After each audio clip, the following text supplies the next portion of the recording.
जय हिंद प्यारे साथियों। देखिए आज हम लोग देखने वाले हैं class 12th chemistry chapter number 2 का 270 मोस्ट वीवीआई ऑब्जेक्टिव क्वेश्चन 2026 परीक्षा के लिए।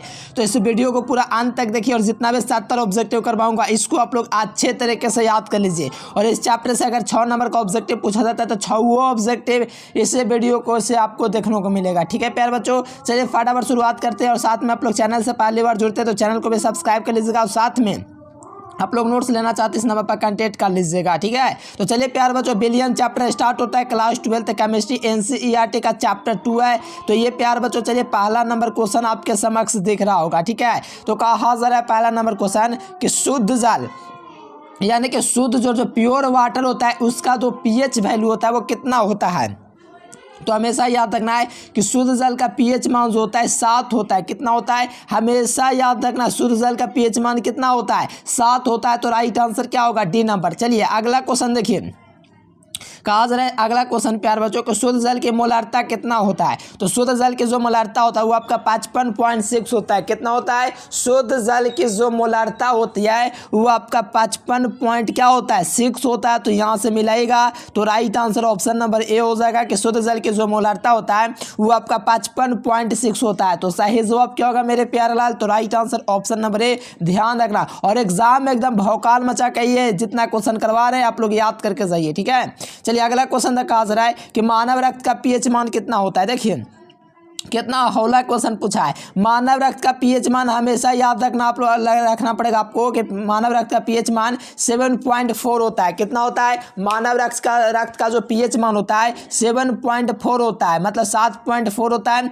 इसको ध्यान में रखिएगा, बहुत महत्वपूर्ण क्वेश्चन है मेरे प्यारे लाल। अगला क्वेश्चन आएगा तो कहा जा रहा है कि पहाड़ पर जल का क्वथनांक कम क्यों होता है। देखिए पहाड़ पर जल का क्वथनांक कम हो जाता है क्योंकि वहाँ पर वायुमंडलीय जो दाब होता है ना वो कम हो जाता है। जैसे कि हेनरी के अनुप्रयोग में है कि पहाड़ों पर जल का क्वथनांक कम हो जाता है क्योंकि वहाँ पर वायुमंडलीय दाब कम हो जाता है।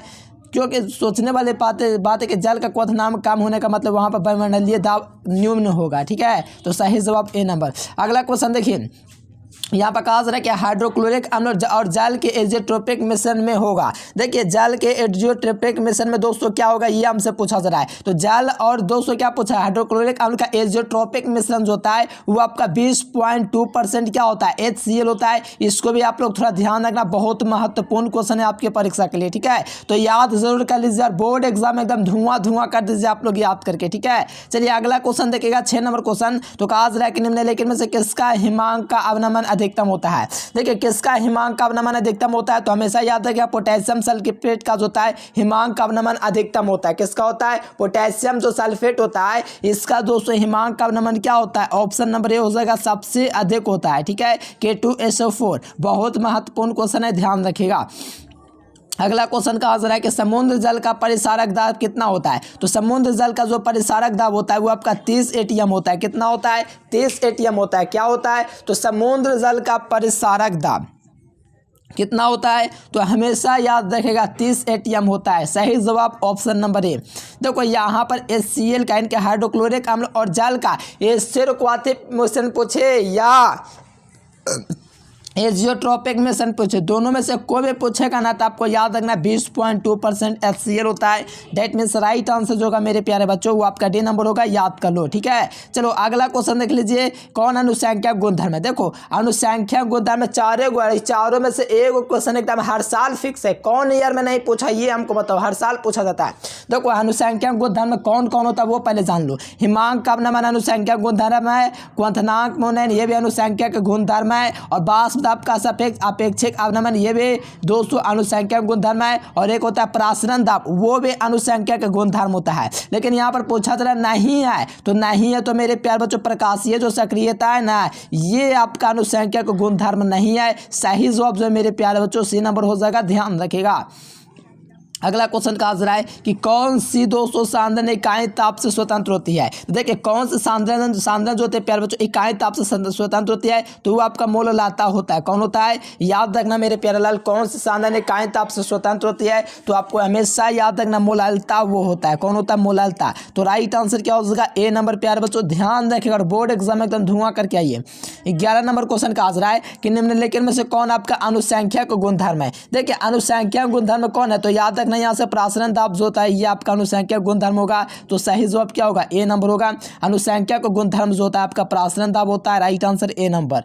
चलिए अगला क्वेश्चन देखिए 12 नंबर क्वेश्चन की आर्द्रप्रगामी झिल्ली से प्रासरण क्रिया में निकल पाता है, तो आर्द्रप्रगामी झिल्ली में प्रासरण क्रिया में निकल पाता है तो विलायक के अणु निकल पाता है। क्या निकल पाता है मेरे प्यारेलाल, विलायक के अणु निकल पाता है, इसीलिए इसका जो सही जवाब मेरे प्यारेलाल बी नंबर होगा। एकदम धुआं करके आइए एग्जाम में, एकदम ऐसा क्वेश्चन आपको बार बार पूछा जाता है, इस बार आया भी है कि आर्द्रप्रगामी झिल्ली से निकलता है। तो विलायक क्या नहीं, विलायक का मतलब जैसे कि पानी है ना मेरे प्यारे बच्चों, पानी में मान लीजिए आप लोग चीनी घोल दीजिए और जल घोल दीजिए, तो विलायक जो होगा ना चीनी के में जो पानी होगा ना मेरे प्यारेलाल वो निकल जाएगा, लेकिन जो चीनी का जो कण होगा वो पार नहीं कर पाएगा, कौन, आर्द्रप्रगामी झिल्ली को। इस पर न्यूनतम दाब जो लगता है प्यारे बच्चों इसको प्रासरण दाब कहते हैं, ये यही होता है आर्द्रप्रगामी झिल्ली। इसके ई पर जाएगा तो वो सिर्फ और सिर्फ विलायक के कण मतलब पानी के कण जाएगा, चीनी का कण नहीं, क्योंकि चीनी का कण विलेय होता है और विलायक पानी होता है।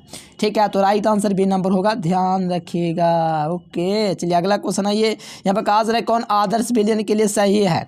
देखिए आदर्श विलयन भी है जो सभी ताप एवं शांतता पर रोल के नियम का पालन करे, सभी ताप एवं शांतता पर रोल के नियम का पालन करता है। देखिए आदर्श विलयन रोल के नियम का पालन करता है, इसीलिए इसका सही जवाब ऑप्शन नंबर ए होगा। ठीक है, एकदम याद कर चलिए, जितना क्वेश्चन करवा रहा हूँ सीधे आप लोग बोर्ड एग्जाम में ठोक दीजिएगा। ठीक है, याद कर लीजिए।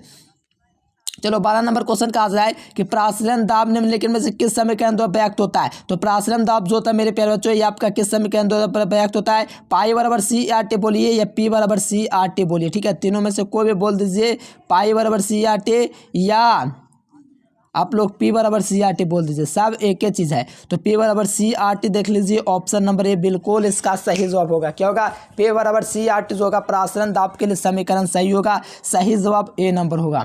अगला क्वेश्चन देख लीजिए प्यारेलाल 15 नंबर क्वेश्चन कि संप्रसार्य विलयन में समान होता है, संप्रसार्य विलयन में समान होता है, बताओ कौन समान होता है। तो हमेशा याद रखना संप्रसार्य विलयन में हमेशा मोलर सांद्रता समान होता है। कौन समान होता है, मोलर सांद्रता, यानी संप्रसार्य विलयन में समान होगा तो हमेशा से आप लोग याद रखना मेरे प्यारेलाल मोलर सांद्रता जो होता है ये आपका समान होता है, इसीलिए right answer option number A होगा।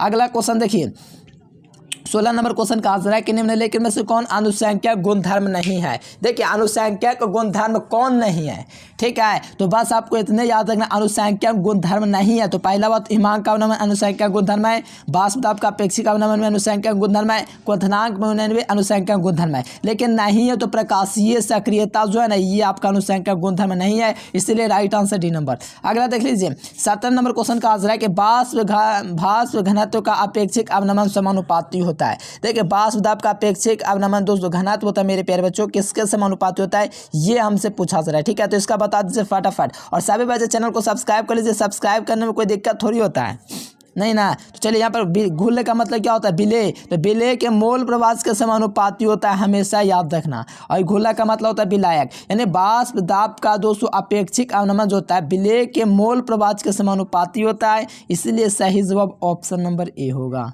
ठीक है, चलो अगला क्वेश्चन देखिए, मोलर अवनमन स्थिरांक निर्भर करता है, तो किस पर निर्भर करता है, तो हमेशा याद रखना मोलर अवनमन जो स्थिरांक होता है मेरे प्यारे बच्चों विलायक के प्रकृति पर। चलो बहुत बढ़िया, ध्यान रखना विलायक के प्रकृति पर जो होता है मोलर अवनमन स्थिरांक निर्भर करता है, तो सही जवाब बी नंबर ध्यान रखिएगा। अगला क्वेश्चन देख लीजिए 19 नंबर क्वेश्चन कि प्रासरण दाब की इकाई क्या होती है। तो प्रासरण दाब की इकाई जो होती है एटीएम होता है। क्या होता है, एटीएम, यानी कि प्रासरण दाब की इकाई क्या होती है, तो एटीएम होता है, ध्यान रखिएगा, राइट आंसर डी नंबर। अगला देखिए 20 नंबर क्वेश्चन कि विलयन जिसमें प्रासरण दाब समान होता है, तो विलयन जिसमें प्रासरण दाब समान होता है इसको क्या बोलते हैं, तो उसी को बोलते हैं संप्रसार्य विलयन। क्या बोलते हैं, संप्रसार्य विलयन उसी को ना कहा जाता है जिसमें प्रासरण दाब समान हो, वैसा विलयन जिसमें प्रासरण दाब समान हो तो उसी को कहा जाता है संप्रसार्य विलयन। काफ़ी ज़्यादा महत्वपूर्ण क्वेश्चन है, तो ये आप लोग ध्यान रखेगा, ये सब क्वेश्चन आपके परीक्षा में आते हैं और 2 नंबर में पूछा जाता है कि संप्रसार्य विलयन क्या है। ठीक है, तो ये याद होना चाहिए।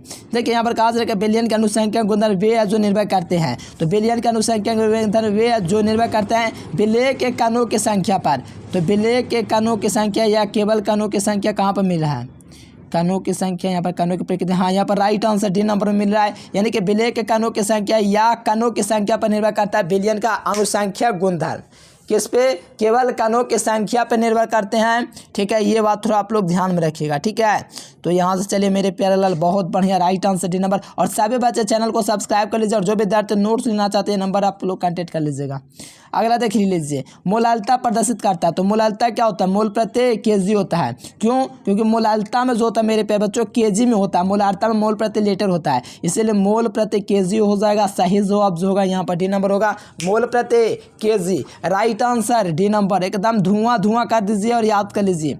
अगला क्वेश्चन 23 नंबर, निम्नलिखित में से कौन अनुसंख्यक गुणधर्म नहीं है। देखो अनुसंख्यक गुणधर्म कौन नहीं है, तो प्रासरण दाब अनुसंख्यक गुणधर्म है, प्रासरण दाब भी अनुसंख्यक गुणधर्म है। ठीक है, लेकिन यहाँ पर प्रासरण दाब जो है मेरे प्यारे लाल ये आपका अनुसंख्यक गुणधर्म तो है ही, लेकिन वाष्प दाब का मनन ये भी अनुसंख्यक गुणधर्म है, क्वथनांक मनन ये सब अनुसंख्यक गुणधर्म है, हिमांक मनन ये भी अनुसंख्यक गुणधर्म है, लेकिन पृष्ठ तनाव है ये आपका अनुसंख्यक गुणधर्म नहीं है मेरे प्यारे लाल, इसीलिए आप लोग हमेशा से याद रखिएगा। ठीक है, पृष्ठ तनाव अनुसंख्यक गुणधर्म नहीं है। अगला क्वेश्चन देखिए, प्रासरण दाब बढ़ता है जब तापक्रम बढ़ता है। देखिए प्रासरण दाब बढ़ता है जब तापक्रम बढ़ता है। ठीक है, तो राइट आंसर क्या होगा, ऑप्शन नंबर ए होगा। एकदम भौकाल मचाइए एग्जाम में और धुआं धुआं कर दीजिए। ठीक है, प्रासरण दाब बढ़ता है जब तापक्रम बढ़ता है। अगला क्वेश्चन है 25 नंबर क्वेश्चन कि ताप द्वारा प्रभावित नहीं होता। देखिए कौन ताप द्वारा प्रभावित नहीं होता है, तो हमेशा याद रखेगा प्यारे बच्चों, ताप द्वारा प्रभावित नहीं होता है तो फॉर्मलता। अगर ऐसा आपका सोच है मेरे प्यारे लाल तो चार्टर रहेगा ऑनलाइन। ठीक है, ताप द्वारा प्रभावित नहीं होता, हमेशा से बताते हैं मोलालता। ठीक है, मोलालता ताप द्वारा प्रभावित नहीं होता है, मोल प्रभाव से मिले तो लगा देना। ठीक है, ताप द्वारा प्रभावित कौन नहीं होता है, तो मोलालता। Right answer D number. सामान्य ताप पर किसी एक गैस के मोल का आयतन कितना होता है, तो 22.4 लीटर होता है। सामान्य ताप पर अपवाह यहाँ पर क्या मैं बोल दिया, समान ताप एवं दाब पर किसी गैस के एक मोल, यानी कि सामान्य ताप एवं दाब पर किसी एक गैस के मोल का जो आयतन होता है वो आपका 22.4 लीटर होता है, इसीलिए सही जवाब डी नंबर। अगला क्वेश्चन देखिए, विलयन का हिमांक शुद्ध द्रव्यमान के हिमांक से कम होता है।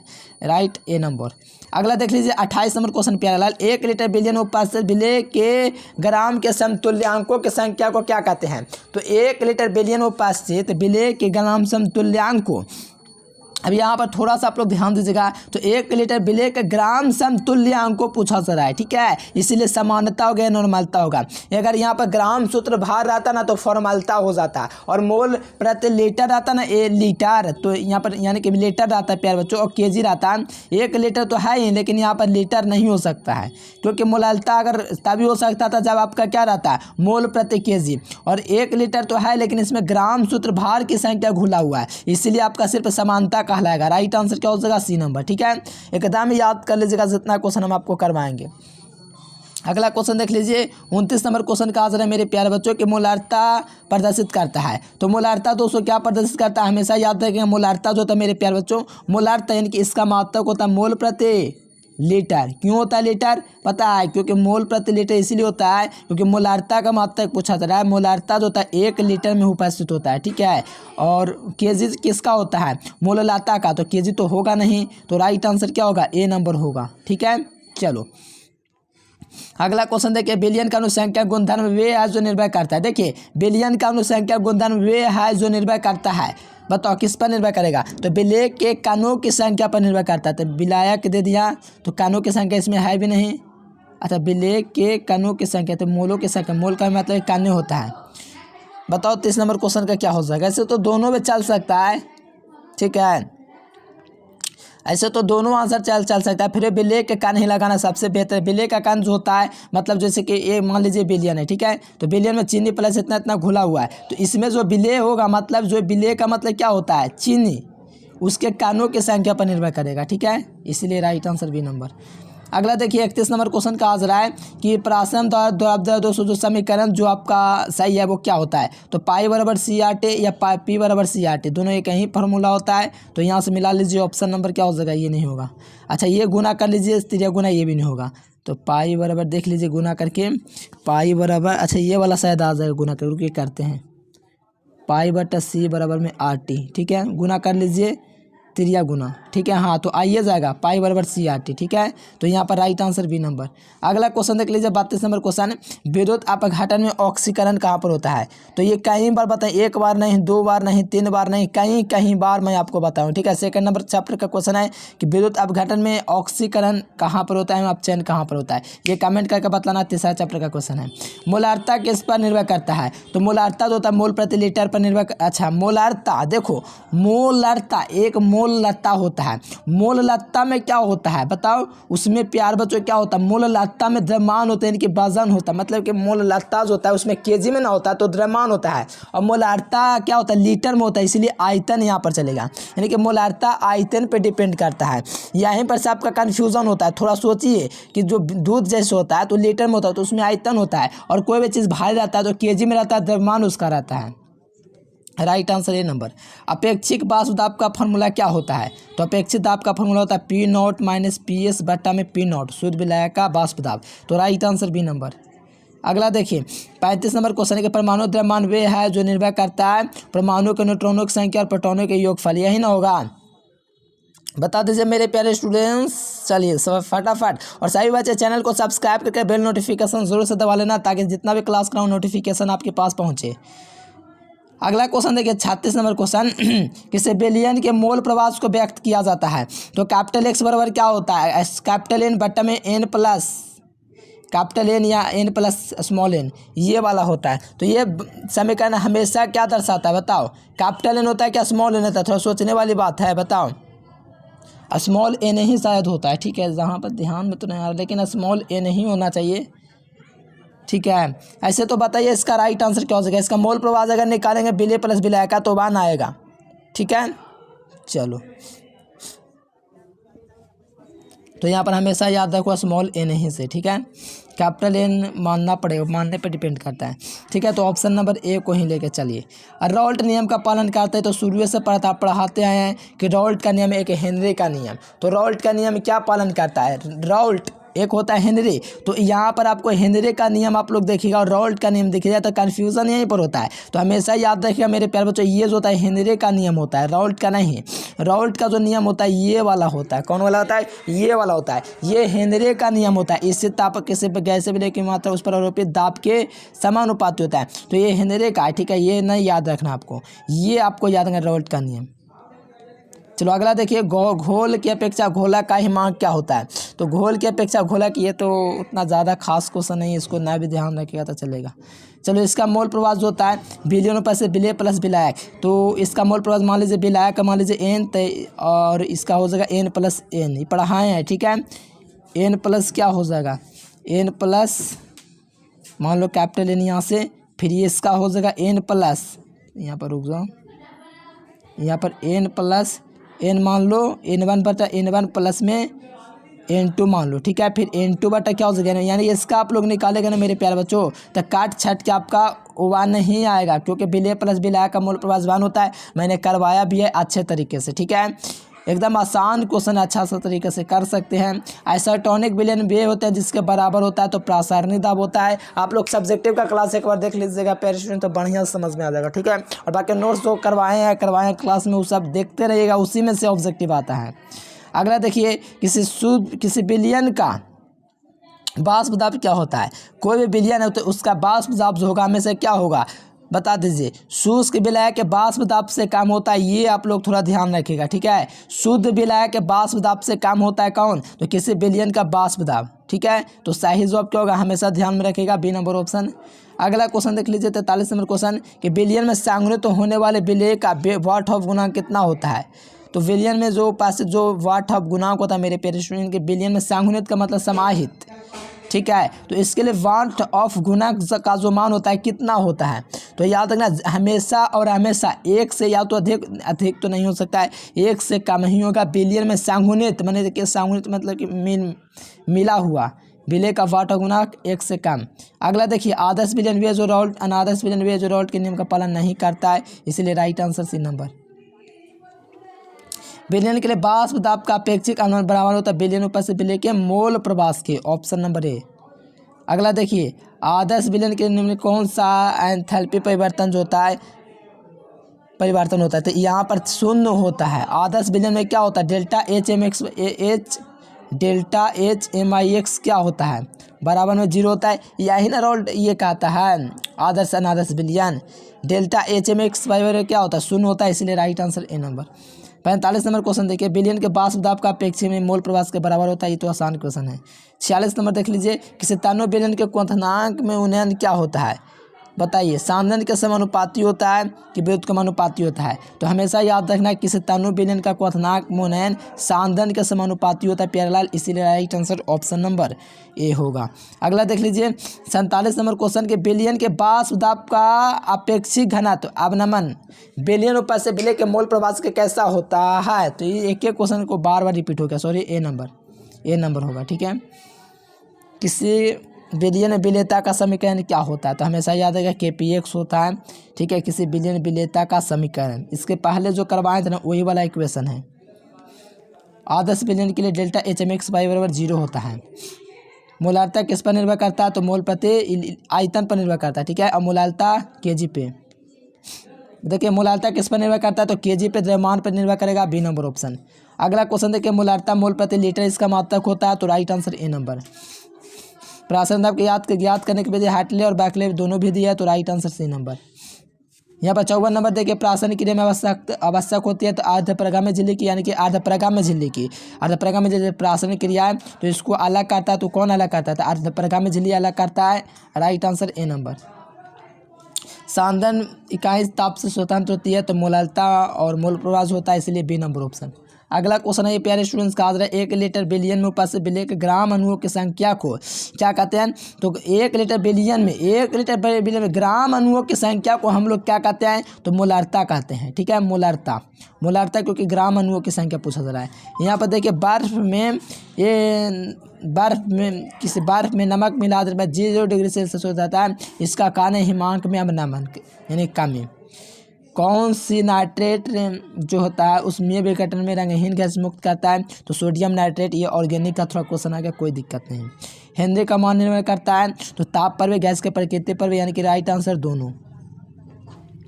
अगला देखिए, ताप बढ़ाने पर हेनरी नियतांक का मान क्या होता है, तो ताप बढ़ाने पर क्या होगा, थोड़ा सोचिए पेयर स्टूडेंट, थोड़ा सोचिए कि ताप बढ़ाएंगे तो हेनरी नियतांक का मान क्या होगा। चलिए बता दीजिए, और जो विद्यार्थी चैनल को सब्सक्राइब नहीं किया फटाफट कर लीजिएगा मेरे प्यारे लाल, ठीक है। तो बढ़ेगा, क्या होगा, बढ़ेगा। ताप बढ़ाने पर हेनरी नियतांक का मान बढ़ेगा। अगला क्वेश्चन और लास्ट क्वेश्चन, दो द्रवों का एसिड संगठन जो बनता है उसको कहा जाता है एजियोट्रॉपिक मिश्रण, इसलिए बी नंबर ऑप्शन। और सभी बच्चे फटाफट चैनल को सब्सक्राइब कर लीजिए, और जो विद्यार्थी नोट्स नहीं लिए हैं या तैयारी करना चाहते हैं तो इस नंबर पर कांटेक्ट कर लीजिएगा, ठीक है प्यारे बच्चों। आज के लिए फिलहाल इतना ही। Thanks for watching this video. जय हिंद, वंदे मातरम।